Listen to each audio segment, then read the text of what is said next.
Capítulo 24. Los demonios y las iglesias. Por favor, toma nota de esta lista de demonios que comúnmente se encuentran operando dentro de la iglesia. Te ayudará a identificar y a resistir al enemigo. Espíritu de acusación, espíritu de chisme, espíritu de difamación, espíritu de crítica, espíritu de orgullo, espíritu de farisaísmo, espíritu de respetabilidad, espíritu de ambición egoísta, espíritu de juicios injustos, espíritu de envidia, el espíritu del acusador de los hermanos, espíritu de intimidación, espíritu de traición, espíritu de rechazo, espíritu de amargura, espíritu de impaciencia, espíritu de falta de perdón, espíritu de lujuria, espíritu de odio, el espíritu de división. Hay muchos espíritus malignos en la iglesia que ocupan la mente y los corazones de los cristianos e influyen en su comportamiento. La presencia de divisiones y de luchas internas en la iglesia es la evidencia de la obra de los demonios dentro de la iglesia de Jesucristo. Otra visión que fue relatada por Rick Joyner ilustra claramente esta gran verdad. La visión muestra cómo los demonios utilizan a los cristianos para provocar estragos dentro de la iglesia. Frecuentemente, los cristianos moralistas que parecen ser decentes son usados como representantes de los demonios. Conforme leas esta visión, reconocerás muchos de los principios que he compartido en capítulos anteriores. Notarás cómo actúan los demonios en grupos y equipos. También notarás cómo al estar de acuerdo con los demonios, les das poder sobre tu vida. Notarás cómo los demonios actúan en nuestra contra solo a través del poder del engaño. Los cristianos son engañados al hacérseles pensar que sus críticas y juicios están justificados. A través de este engaño, los demonios provocan estragos en todas las iglesias alrededor del mundo. He resaltado algunas porciones importantes para que no te las pierdas. La visión de los demonios en la iglesia. El ejército demoníaco era tan grande que se extendía hasta donde yo podía ver. Estaba separado en divisiones y cada una portaba un estandarte diferente. Las divisiones más importantes marchaban bajo el estandarte del orgullo, del fariseísmo, de la respetabilidad, de la ambición egoísta, de los juicios injustos y de los celos. Había muchas más de estas divisiones malignas más allá del alcance de mi vista, pero las que iban a la vanguardia de esta terrible horda del infierno parecían ser las más poderosas.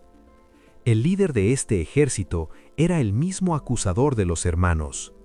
Las armas que portaba esta horda también tenían nombre.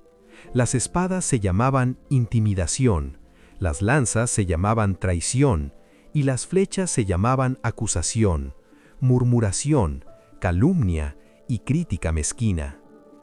Adelante de este ejército, en preparación al ataque principal, se habían enviado exploradores y compañías de demonios más pequeñas con nombres tales como rechazo, amargura, impaciencia, falta de perdón y lujuria.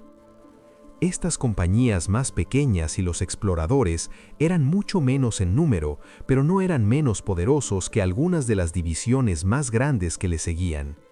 Eran más pequeños solamente por razones estratégicas. Así como Juan el Bautista era un hombre solo, pero se le había dado una unción extraordinaria para bautizar a las masas a fin de prepararlas para el Señor, a estas compañías de demonios más pequeñas se les habían dado poderes malignos extraordinarios para bautizar a las masas. Un solo demonio de amargura podría sembrar su veneno en multitudes de personas, aún en razas o culturas enteras.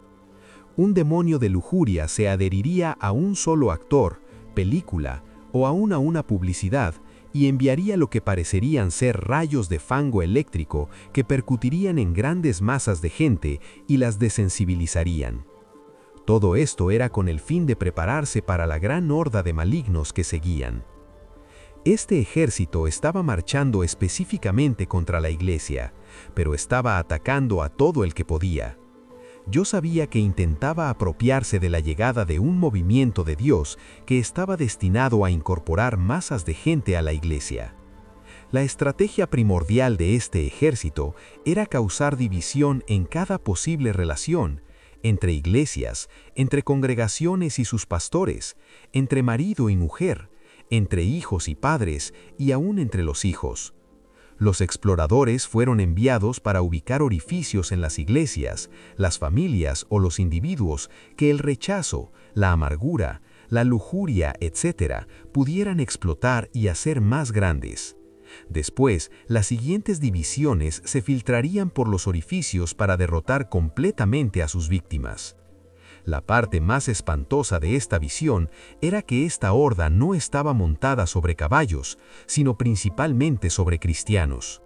La mayoría de ellos estaban bien vestidos, eran respetables y tenían la apariencia de ser refinados y educados, pero también parecían ser representativos de casi cada condición social.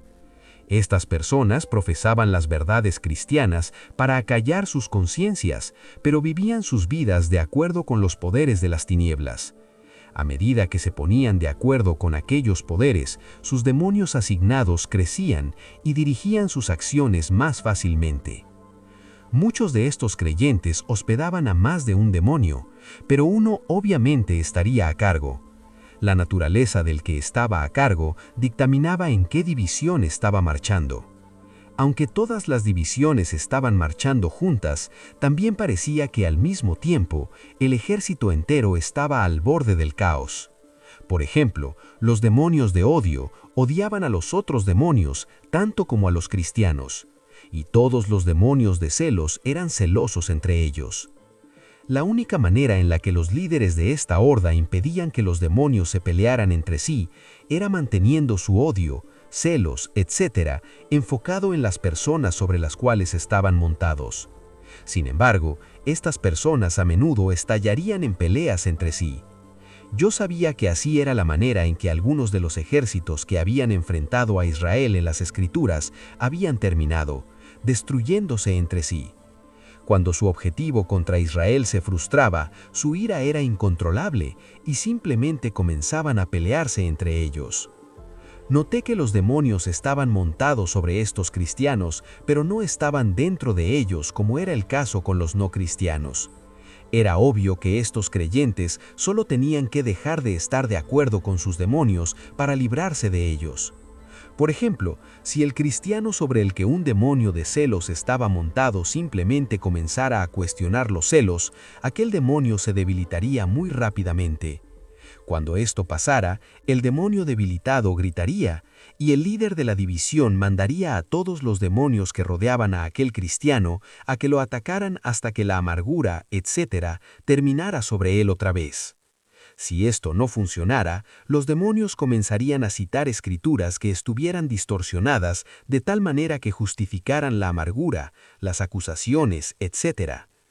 Era claro que el poder de los demonios estaba enraizado casi enteramente en el poder del engaño, pero ellos habían engañado a estos cristianos hasta el punto de poder usarlos y que pensaran que estaban siendo usados por Dios. Por eso, casi todos los individuos portaban los estandartes de fariseísmo, así que los que marchaban ni siquiera podían ver los estandartes que indicaban la naturaleza verdadera de estas divisiones. Al mirar a lo lejos en la retaguardia de este ejército, vi el cortejo del mismo acusador. Comencé a entender su estrategia y me asombré de que fuera tan simple. Él sabía que una casa dividida no puede permanecer, y este ejército representaba un intento de traer tal división a la iglesia que cayera completamente de la gracia. Era claro que la única manera de poder hacer esto era usando a cristianos para guerrear contra sus propios hermanos, y es por eso que casi todos en las divisiones delanteras eran cristianos o al menos profesaban serlo. Cada paso que estos creyentes engañados daban en obediencia al acusador fortalecía su poder sobre ellos. Esto hacía que su confianza y la confianza de todos sus comandantes creciera con el progreso del ejército mientras marchaba hacia adelante. Era claro que el poder de este ejército dependía del acuerdo de estos cristianos con el proceder del maligno.